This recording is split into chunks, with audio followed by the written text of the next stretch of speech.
Mga kasama, maayong adlaw kanatong tanan ni ana sabta mga kasama sa tuang Huli Ka. Ayan, sa DXDC Arimen Davao. Of course, partner nato mga kasama ang Pride Detergent Powder Antibac.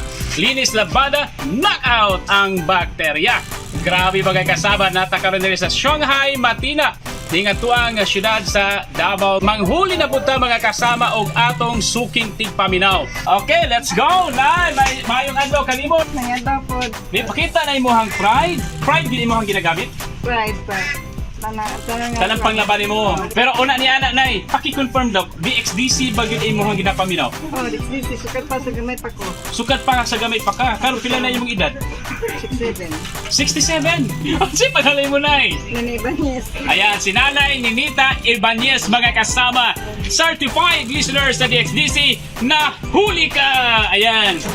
Tungkol kay nahuli ka mga akanay, no? Sa ACS huli ka. Nami dala nga mga papremyo para kanimo. Unahan na ito kasama dyan ang atuang ng usa ka sakong bugas. Ayan, bugatan. Of course, doon na tayo dala nga grocery items mga kasama. And para sulit ang imong paglabanay, no? Karon nga si Mana din nakamugasto og pang palit na kay nami dala nga Pride Detergent Powder. Ayan.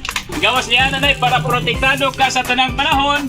Namugawas ka, kailangan ka og mask na natay dala nga Antibac nga mask gikan sa DXDC o sa Pride Detergent. And of course, naputay cash mga kasama. Nay, dawata to ang cash, nay! O para di gini mamalingtan ang atuang sibiyahanan nga DXDC, natay pang DXDC souvenir t-shirt para kanimo o of course sa atuang Pride Detergent Powder. Kung sa itong masulti sa DXDC o sa ECS, nay? Salamat sa DXDC o sa mga staff sa DXDC. Sa DXDC? Sa DXDC kaya nakapremyo sila nga gihatag. Ayan, salamat kay Nay Ninita. Of course, mga kasama, kung gusto ka magkadawat ng premyo, pakusgi lang ang volume sa inyong mga radyo kay para sa among paglibot suroy.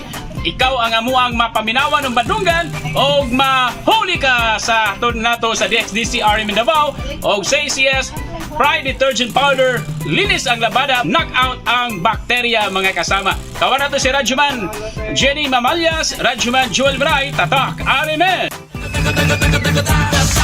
Sa radyo mo, Arimen.